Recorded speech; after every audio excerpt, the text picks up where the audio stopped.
norte de España, en la región de Cantabria, cerca de la villa románica de Santillana del Mar, se encuentra una cueva cuya historia comenzó hace algo más de 15.000 años, cuando un grupo de artistas prehistóricos la eligió como soporte de sus obras de arte.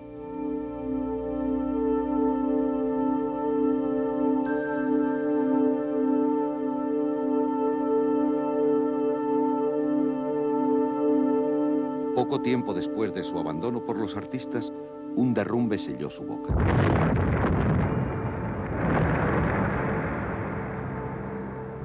La caída de la cornisa que daba sombra a la entrada fue cubierta por una capa estalagmítica que convirtió a Altamira en una cápsula cerrada a los ojos humanos. Aquí, en la oscuridad más absoluta, quedó encerrado el más bello repertorio del arte prehistórico descubierto hasta hoy. También quedó encerrado un concepto del mundo. El arte paleolítico no son solo bellas imágenes, es también el reflejo de una vida y de una religiosidad expresada fundamentalmente por medio de figuras de animales. Los análisis de André Leroi-Gourhan descubrieron cómo el arte en las cuevas no se distribuye arbitrariamente. Los animales y las demás figuras no están dispuestas al azar, responden a un esquema. La base parece estar en la asociación bóvido-caballo, rodeada por otras figuras como los ciervos o los signos. Altamira es uno de los lugares donde este esquema aparece repetido una y otra vez. Cerca de la entrada encontraremos el gran panel, donde más de una veintena de bisontes están rodeados por una cierva, varios jabalíes y multitud de signos. Aquí encontramos ya el esquema. En el lugar central, un caballo se opone a un bisonte.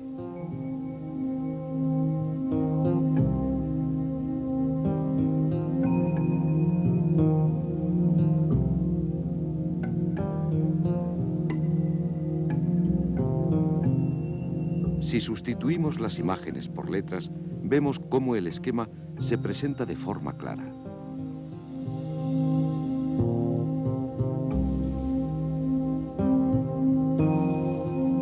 En este panel, el artista derrochó capacidad, sabiendo unir las técnicas a su alcance y un sentido artístico que ha sugerido a muchos autores la calificación de esta sala como la Capilla Sixtina del arte paleolítico.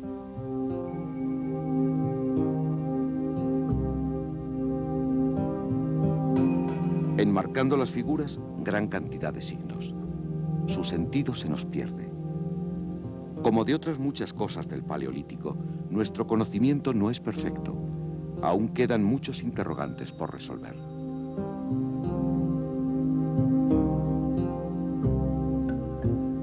Rodeando los bisontes, al fondo de la sala, una cierva perfecta señala el fin del gran panel.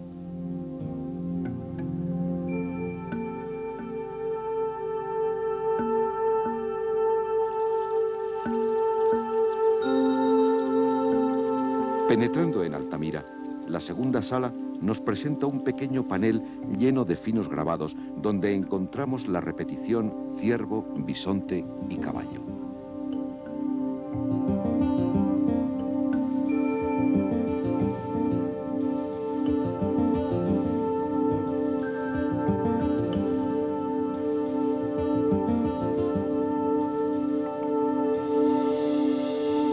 En este caso, no tenemos la espectacularidad de las figuras pintadas, sino el delicado trabajo del grabador.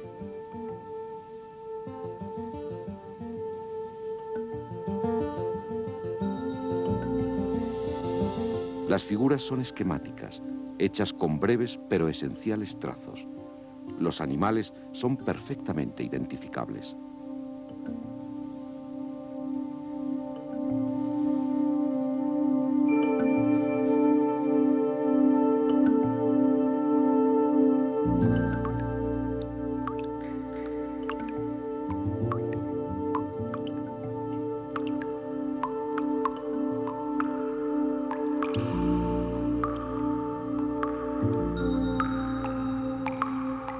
Más adentro, en el gran pasillo, el modelo aparece de nuevo.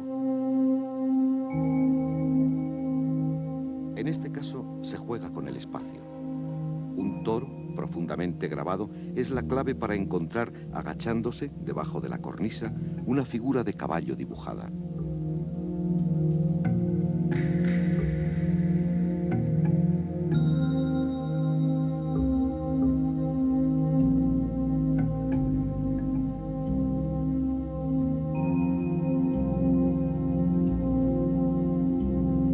Más adelante, en la misma galería, otra vez la asociación.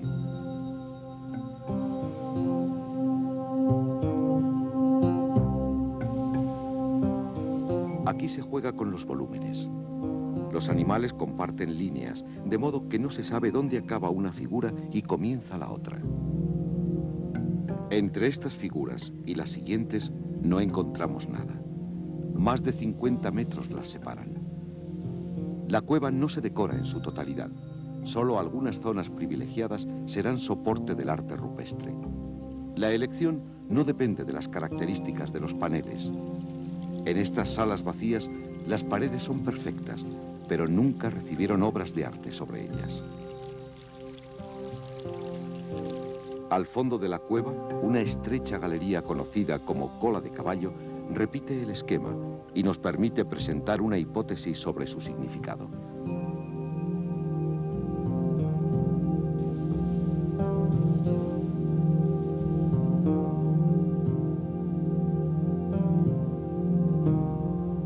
Las asociaciones se repiten, unas veces dibujadas, como este caballo deformado con una cabeza de toro a su lado, o como estos bisontes grabados de sorprendente parecido a los del gran panel, no solo en su concepción general, sino en la búsqueda de detalles como la lengua, las barbas o el ojo.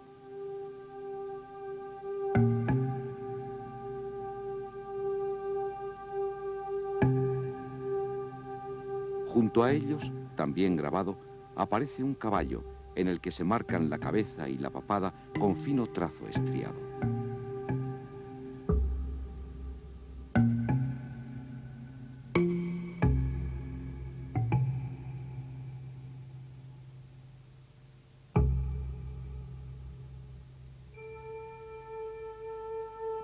Si sustituimos las representaciones por letras, nos encontramos con un esquema semejante al del gran panel.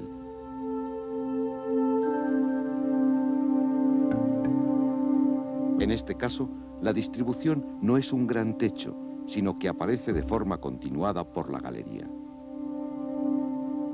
Al fondo encontramos de nuevo figuras de ciervas, esta vez grabadas con trazo estriado. Más de 6 cabezas que se adaptan a los relieves de la pared y nos obligan a preguntarnos las razones que movieron a los artistas a decorar tan estrecha galería. Estas figuras tienen un enorme parecido con otras, grabadas sobre omóplatos de ciervo que aparecieron durante las excavaciones en la boca de la cueva y que nos indican que su autor también las supo plasmar sobre otros materiales.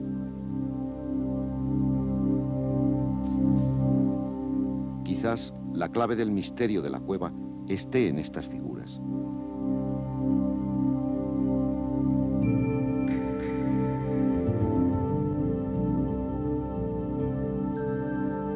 En esta última galería aparecen una serie de relieves con apariencia animal o humana. Esta máscara humana es solo roca. Ninguna mano ha alterado su forma. Sin embargo, en estas otras, el relieve sugerente se ha completado con breves trazos de carbón que convierten la roca en caras de bisonte. Bien podemos suponer que la visión de estos relieves indujo a los artistas a considerar Altamira un lugar privilegiado, donde los animales y la roca de la cueva se unen formando un todo mágico. La concepción escultórica del artista del gran panel refleja los relieves de la cola de caballo.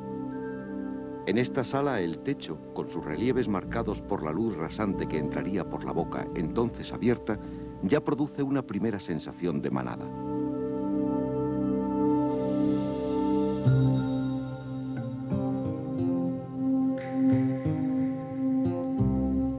En este gran panel, los relieves se convierten en grandes animales.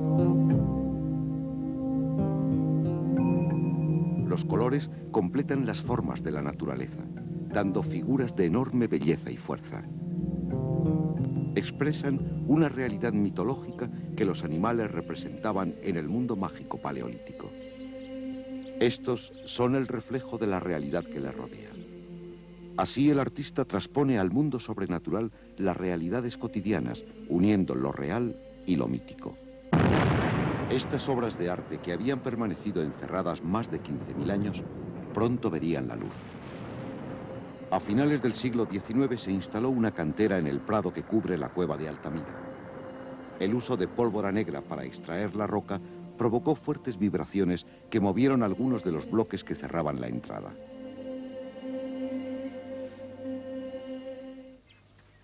La casualidad hizo que se parasen los trabajos de la cantera cuando ya solo faltaban 2 metros para que su frente alcanzase el panel de polícromos. La misma casualidad propició que entre los bloques entrase el perro de Modesto Cubillas, aparcero de don Marcelino Sanz de Sautuola. Perla. En 1875, Sautuola, alertado por Modesto Cubillas de la existencia de una cueva en el prado de Altamira, comienza sus visitas. 4 años más tarde, su hija María pasa entre unas piedras y gracias a su estatura, propia de una niña de 9 años, puede ver lo que Sautuola, que siempre tenía que entrar agachado, no podía ver: el gran panel.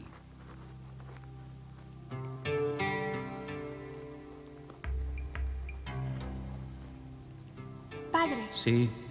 En ese techo hay bueyes pintados.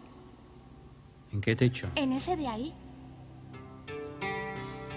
¿Estás segura? Sí. Enséñamelos.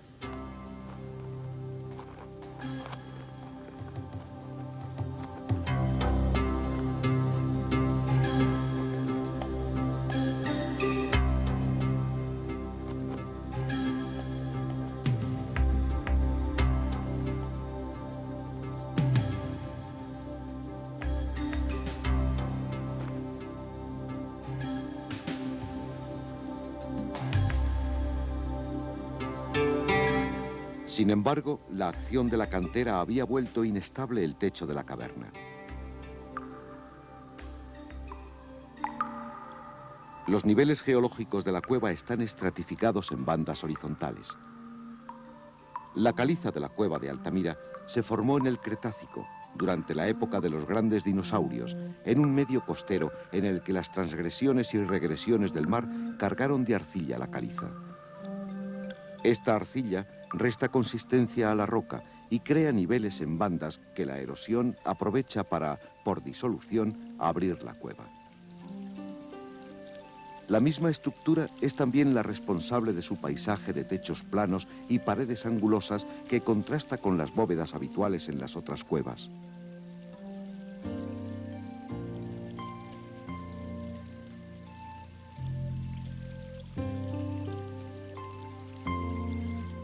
Ya el mismo Sautuola cita cómo entre sus visitas de 1875 a 1879 había observado el desprendimiento constante de bloques de roca.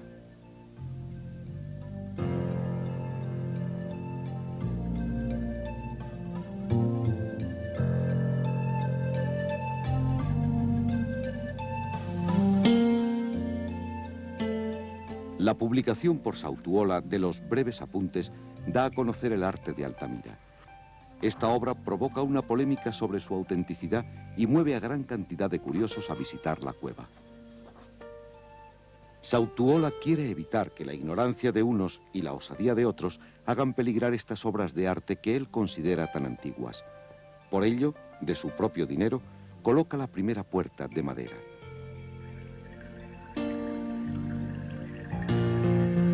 Sautuola, como vicepresidente de la Comisión de Monumentos de la provincia de Santander, pide al Ayuntamiento de Santillana del Mar su colaboración en la protección de la cueva. Este, sensibilizado por la presencia en su municipio de gran cantidad de monumentos, es receptivo. En el libro de actas de 1880 se reflejan las medidas tomadas: poner una puerta de hierro y que su llave sea guardada en el ayuntamiento. Un municipal, primer guía, será el encargado de acompañar a los visitantes, cobrando una peseta. También se establece que cada cupo de visitantes se cifre en 8 personas. Así, desde su descubrimiento, el Ayuntamiento de Santillana del Mar creyó en la importancia de las pinturas y se convirtió en valedor de las cuevas. El catedrático de prehistoria de la Universidad de Toulouse, don Émile Cartellac, que había sido uno de los principales críticos de los trabajos de Sautuola, viene en 1902 a presentar sus disculpas a doña María Sanz de Sautuola, descubridora de las pinturas.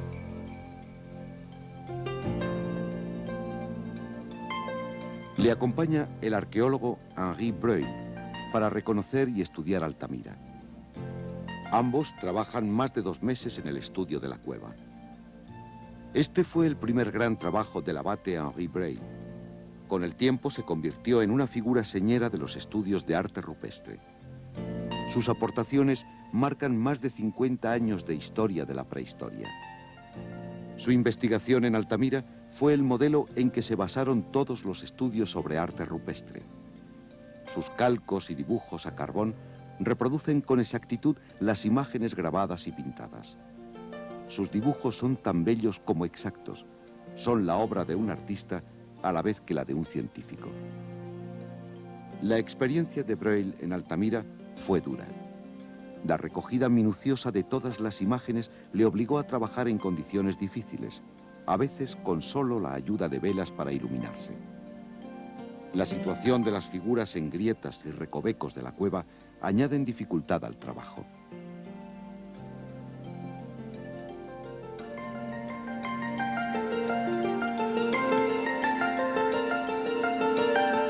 Su estudio profundizó en la interpretación de las figuras y le permitió descubrir otras nuevas y gran cantidad de grabados. La investigación de Breuil y Cartellac completa así el minucioso trabajo de Sautuola. Ambos investigadores dejan constancia de los efectos perniciosos que había causado la cantera e informan del estado amenazante del techo de la sala de pinturas. La visita de Cartellac y Breuil motiva que el Ayuntamiento de Santillana del Mar se haga eco de las inquietudes expresadas por estos científicos y se dirija al gobierno de la nación para que se interese en la conservación y promoción de Altamira. Tiene la palabra su señoría, el señor Fernández Ontoria. Voy a dirigir al señor ministro de Instrucción Pública un ruego que espero acogerá con simpatía, porque entraña un interés patriótico y un interés científico a la vez. Lo que yo pido al señor ministro de Instrucción Pública es que bien alguna de las personas que están dispuestas a hacer esta visita o reconocimiento, o bien otra que su señoría designe de aquí o de Santander, vaya con el encargo y la misión del gobierno de informarle sobre la importancia y antigüedad de esas pinturas y de la gruta misma, y al propio tiempo proponerle aquellas medidas que estime conducentes para que no sufran deterioro ni menoscabo por la acción del tiempo o por la de visitantes incultos o por el examen indiscreto o ambicioso de aquellas antigüedades.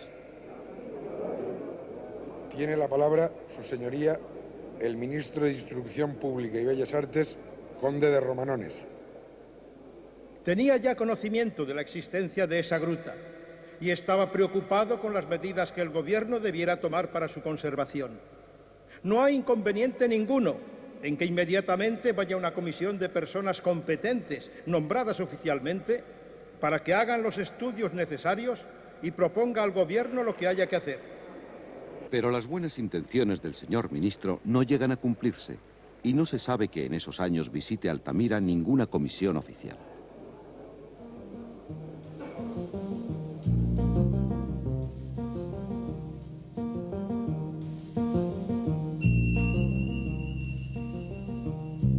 Una figura de la época, el príncipe Alberto de Mónaco, toma conciencia de estos problemas. Se convierte en mecenas de Altamira, dando dinero para su conservación. Y sobre todo, propicia la publicación de los estudios de Cartellac y Breuil que se plasman en esta espléndida monografía sobre Altamira.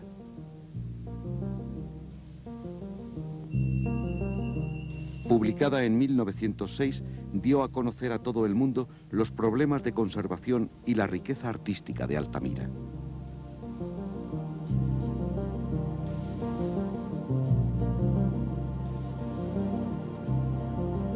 Desde principio de siglo, el fenómeno del turismo va llegando a Altamira.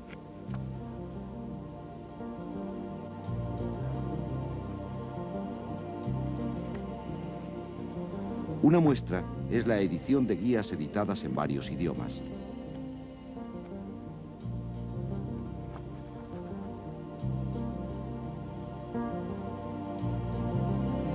En ella se explica la cueva y se incluyen mapas y planos que indican al turista su situación geográfica y las curiosidades que contiene.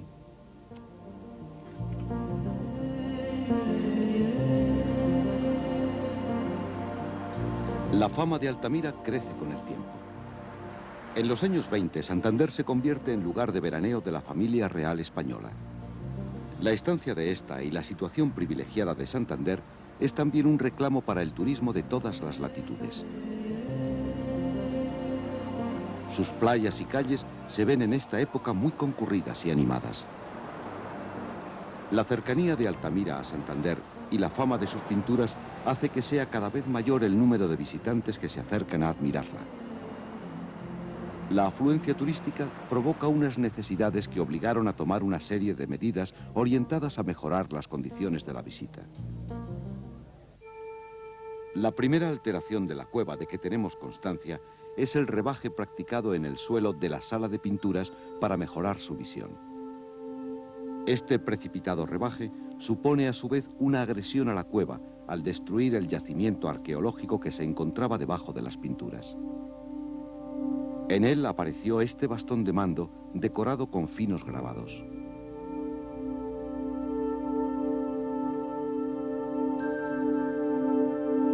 Los intentos de solución a los problemas de estabilidad de los techos constituyen otra fuente de agresiones al equilibrio natural de la cueva.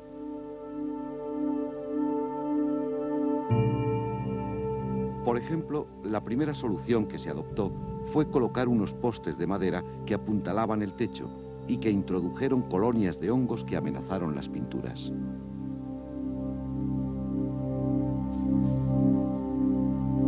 Más tarde, entre 1924 y 1935, se acometen una serie de trabajos en Altamira que cambian sensiblemente la fisonomía natural de la cueva. En 1924, por una orden del Ministerio de Instrucción Pública, se aprueba el proyecto del ingeniero de caminos don Alberto Corral para la reparación y consolidación de Altamira. Su finalidad es, fundamentalmente, evitar las filtraciones y procurar la estabilidad de los techos. Partiendo de un derrumbe que había en el centro del vestíbulo, se construye un muro de cemento que sustenta todo el techo. Queda así aislada la sala de polícromos, a la que solo se puede acceder por una escalera preparada al efecto.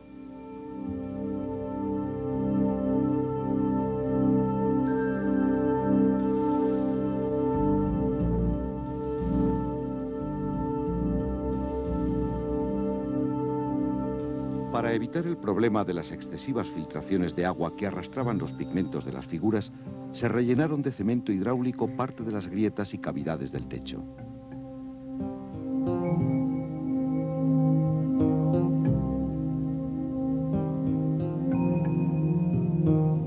Aunque se logra el objetivo, se deseca parte del techo, lo que produce escamaciones en las pinturas.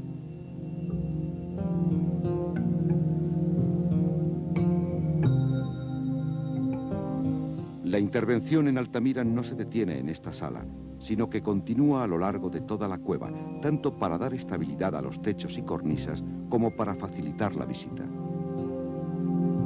El dibujo de ordenador reconstruye todas las modificaciones sufridas por Altamira en los años 30. En la segunda sala llamada de los muros, por su abundancia y volumen, estos fueron construidos para apuntalar el techo.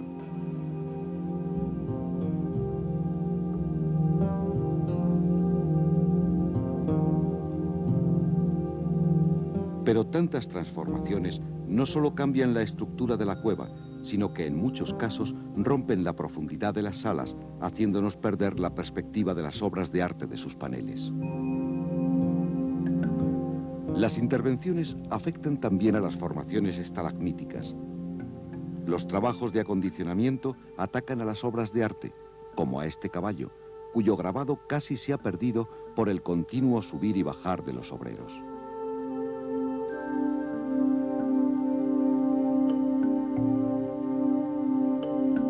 Muros y viales han transformado fundamentalmente la estructura de Altamira. Un caso donde se ven especialmente estas alteraciones es en la cola de caballo.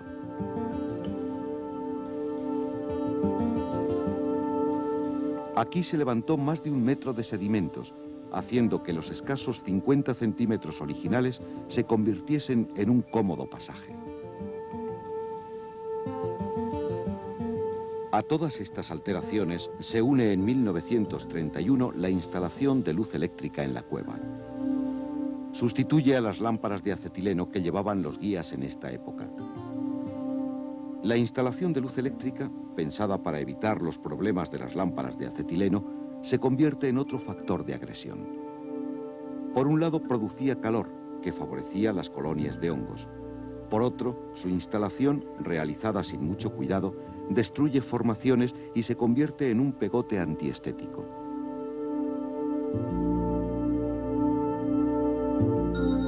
Los muros, pensados en un primer momento como protección, se convierten en uno de los principales problemas de Altamira. El dibujo nos muestra cómo el enorme vestíbulo de 2.800 metros cúbicos, que albergaba en su parte izquierda el famoso techo de los polícromos, ha sido modificado por los muros. La sala que contiene el gran techo se reduce en su capacidad a 300 metros cúbicos. Esto supone una clara amenaza para la estabilidad del clima originario de la sala. A esta reducción del volumen de la sala se une con el tiempo otro factor. En los años 60 se incrementa el turismo en España. A la antigua y noble villa de Santillana del Mar llegan los asistentes al segundo curso internacional de arqueología del campo celebrado en Santander. Los cursillistas, 30 arqueólogos de distintos países, contemplan los blasonados edificios de la ciudad y la famosa abadía.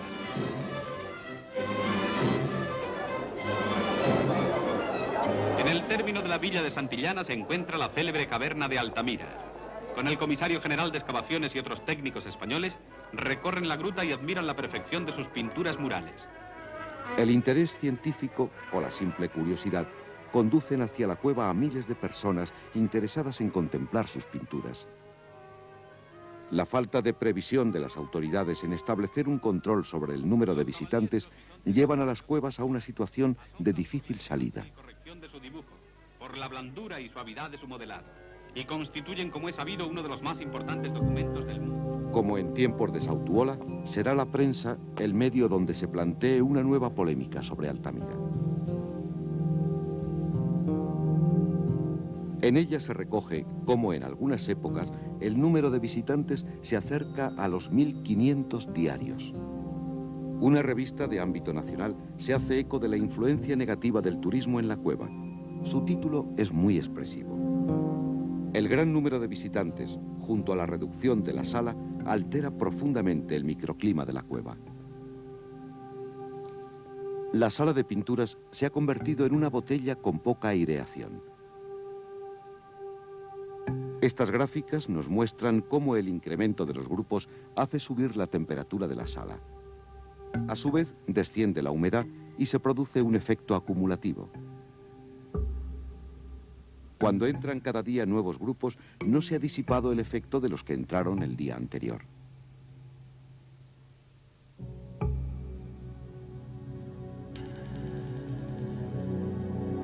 Ya en 1976, las alteraciones son evidentes.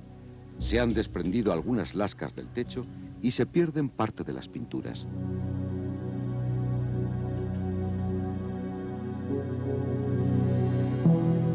Y en otras, como en la Gran Cierva, es preocupante la disminución de la intensidad en el color de la figura.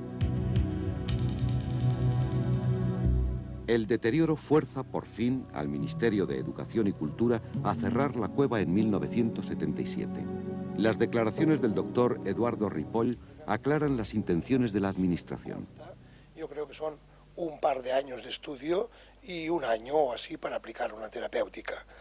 Pensemos lo que pasó con Lascaux, que estuvo cerrada 5 años, que duró el estudio, y otros 5 años para aplicar la terapéutica. Y ahora recibe 5 visitantes a la semana. Es poco, yo espero que Altamira no será este caso, pero, y creo que tampoco el plazo de tiempo tenga que ser tan largo, probablemente será más corto. Pero en fin, hay unos fines científicos. Esta es una cosa que no pertenece a Santillana, no pertenece a Santander, no pertenece a España, es patrimonio de la humanidad.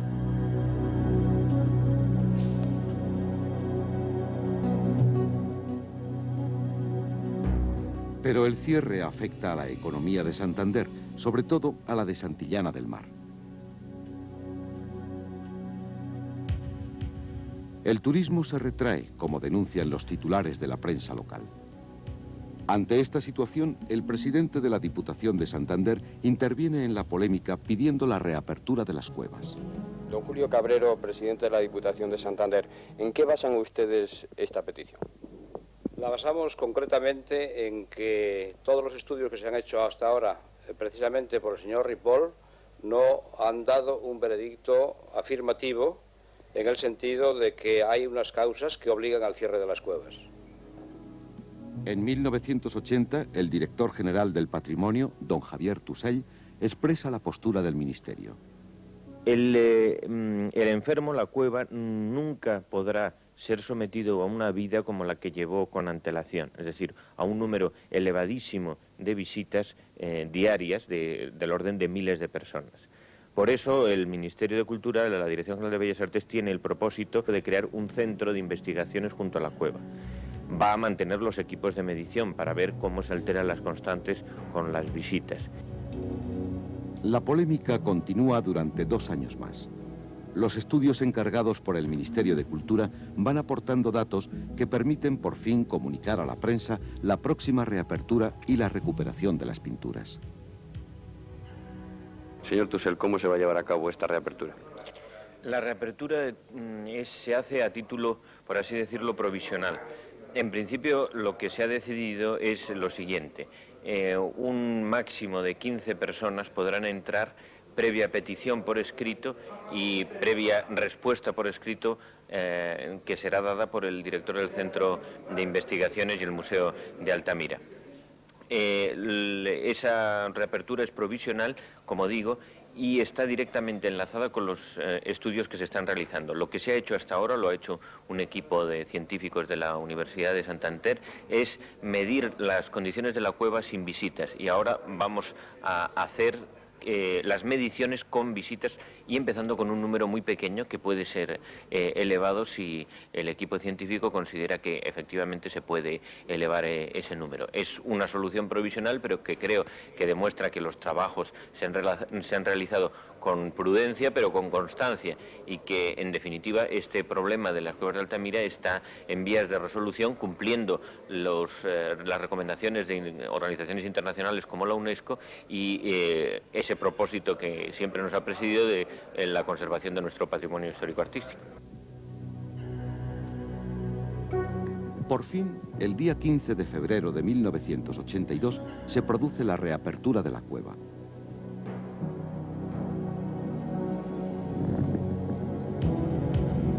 Este grupo será el primero en constatar que los esfuerzos destinados a la conservación de las cuevas no han sido vanos.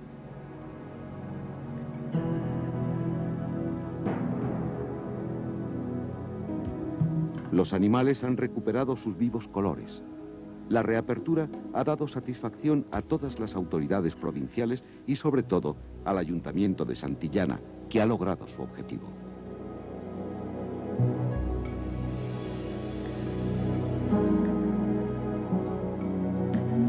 Pero por encima de todo, se ha ganado la batalla de la conservación de Altamira.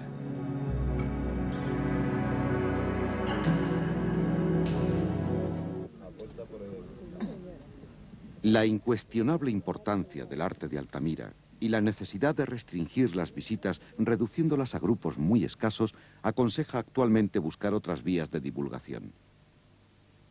Para ello, se ha considerado necesaria la realización de esta serie de documentales que aproximan a todos el contenido artístico de Altamira, sus paisajes subterráneos y cuanto una cueva como esta puede transmitir. Pero un rodaje todavía puede suponer una nueva agresión a la cueva. Segunda.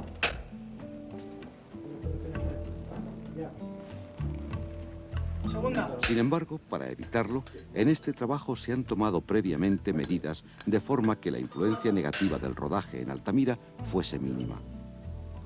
Se ha reducido el número de personas del equipo, el tiempo de estancia en la cueva y el número de los aparatos de iluminación. El Instituto de Óptica Daza de Valdés, del Consejo Superior de Investigaciones Científicas, a petición nuestra, se ha encargado de señalar los iluminantes idóneos para el rodaje. Los estudios fueron realizados por la doctora Alicia Pons, del Laboratorio de Radiometría. El análisis estudia las distintas clases de fuentes de iluminación convencionales de cine para determinar cuál es la energía que generan en cada una de las longitudes de onda. Se ha estudiado especialmente la zona ultravioleta del espectro, que es la que ocasiona mayores daños a las pinturas. Se comienza el estudio de los iluminantes con el espectroradiómetro, que mide la cantidad de energía que una fuente de iluminación emite en una determinada longitud de onda. El método de medida es muy sencillo. Se compara la emisión de las fuentes que se van a utilizar con una lámpara patrón cuyo comportamiento es perfectamente conocido en todas las emisiones de onda.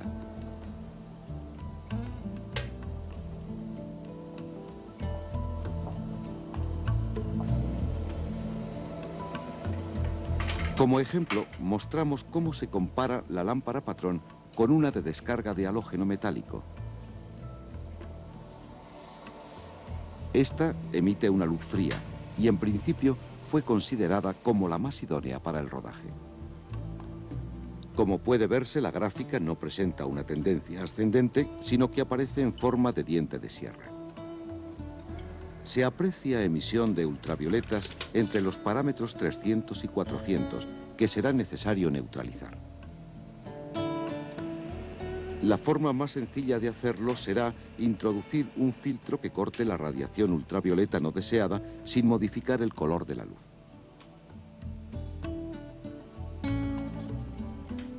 Para ello se han estudiado diferentes tipos de filtros mediante el espectrofotómetro, aparato que determina la transmitancia espectral. El estudio nos ha permitido elegir como filtro más adecuado un polímero, cuya curva de transmitancia se puede apreciar en la siguiente gráfica.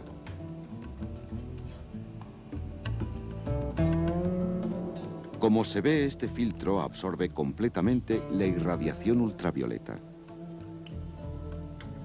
En el caso de la lámpara de halógenos metálicos, hubo que colocar dos filtros para lograr el efecto buscado.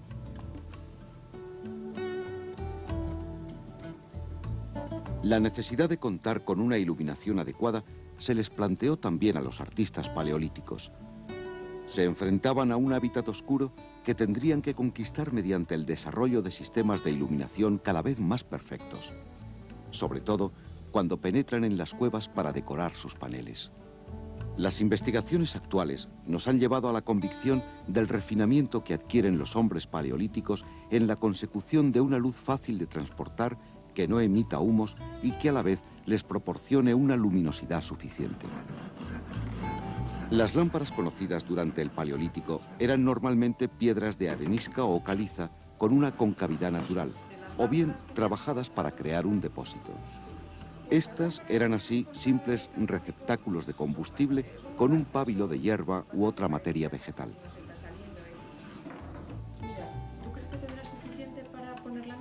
A fin de contrastar nuestras investigaciones sobre los iluminantes modernos con las utilizadas por los artistas prehistóricos, reprodujimos una lámpara de tipo paleolítico.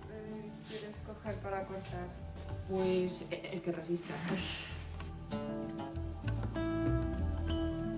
El combustible fue grasa animal de tuétano de un hueso y se utilizó una mecha de corteza de enebro.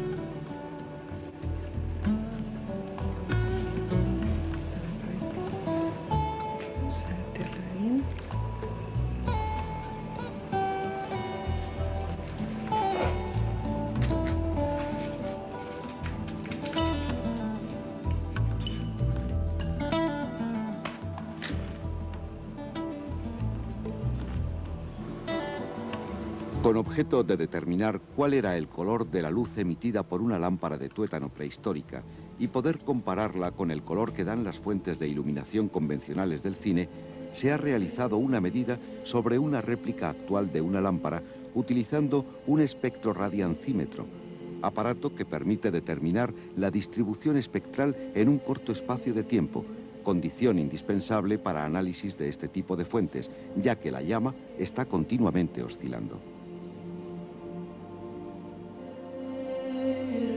En la gráfica se aprecia que la distribución espectral es similar a las que nos dan las lámparas utilizadas por los artistas paleolíticos.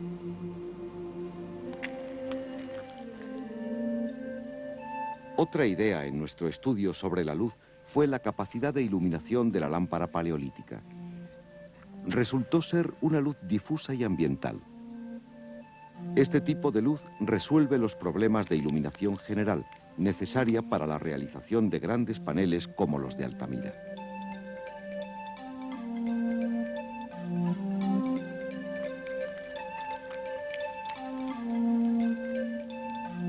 Sin duda, el resultado más importante para nosotros fue constatar que una luz como esta, con un combustible de grasa y pábilo vegetal, no produce humo. Este descubrimiento nos ha permitido refutar, más de 100 años después, las críticas de Arlet y los primeros investigadores que negaban la autenticidad y antigüedad de las pinturas por la falta de humo en estas.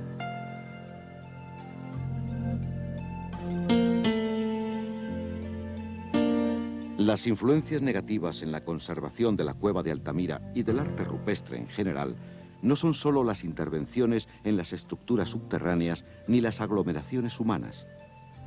La propia investigación arqueológica es otro de los factores que actúan sobre el arte rupestre. Los trabajos clásicos a base de calcos son una faceta superada. Sin embargo, hoy, la técnica permite que la investigación también se pueda realizar en el laboratorio.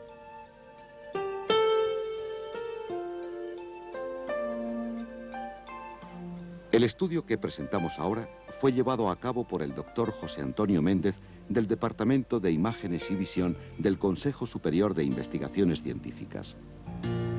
Se pretende estudiar las masas de color de las figuras.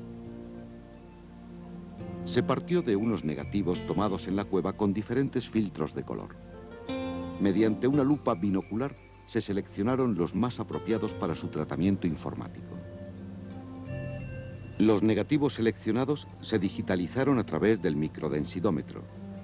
Una vez colocado el negativo en el portamuestras del aparato, va leyéndolo y digitalizándolo punto a punto mediante un sistema de barrido. Esta información se transmite a un ordenador. Aquí acaba la primera toma de datos.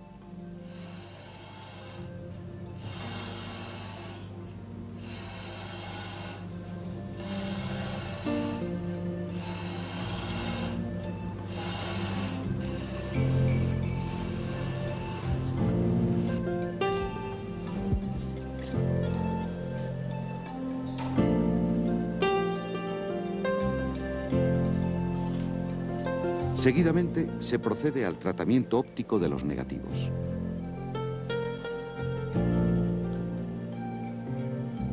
Con este proceso, se aumenta el contraste del negativo para resaltar los detalles más interesantes. Mediante filtros, la cámara recoge la imagen y la digitaliza en el ordenador. En el ordenador se ha preparado un programa para el tratamiento de una de las pinturas de Altamira.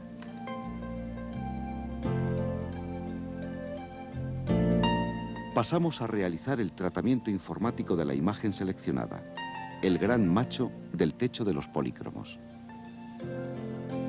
Se pretende determinar las partes donde hay mayor masa de pigmentos y otras donde estos se han degradado y está aflorando la roca. Se ha partido de la imagen en positivo donde se ven zonas oscuras que determinan mayor masa de pigmentos. En la figura en negativo resaltan las grietas que compartimentan la figura y se diluyen las partes más pigmentadas. Estos rasgos se aprecian mejor en la alternancia de ambas imágenes.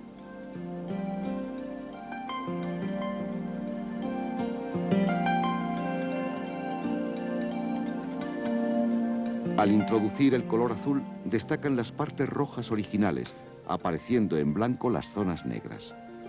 Esta simple codificación nos permite separar los colores en dos grupos, los rojos y los negros.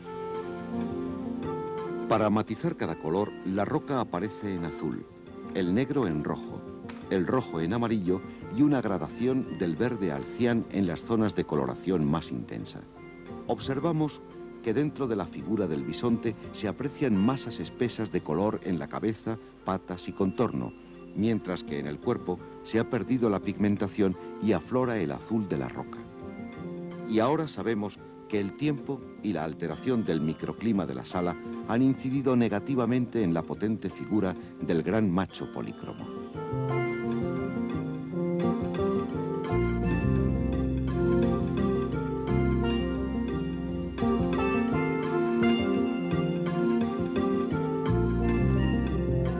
En este programa hemos pretendido mostrar las vicisitudes por las que ha pasado la cueva de Altamira.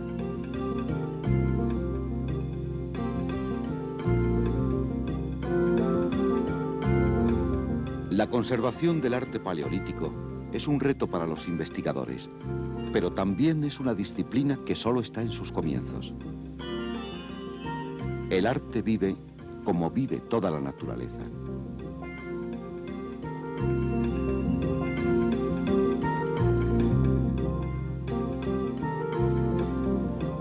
Incluso la aparentemente eterna roca es imperceptible, pero continuamente erosionada, lo que la hará desaparecer.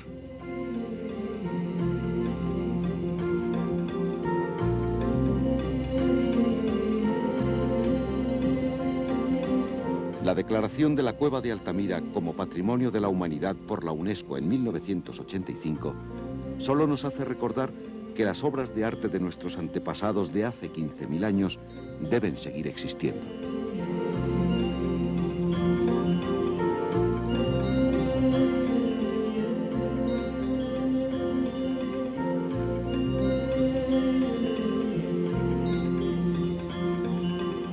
El goce estético de su visión no debe hacernos olvidar que es algo que debemos transmitir a nuestros descendientes y de que solo somos sus guardianes.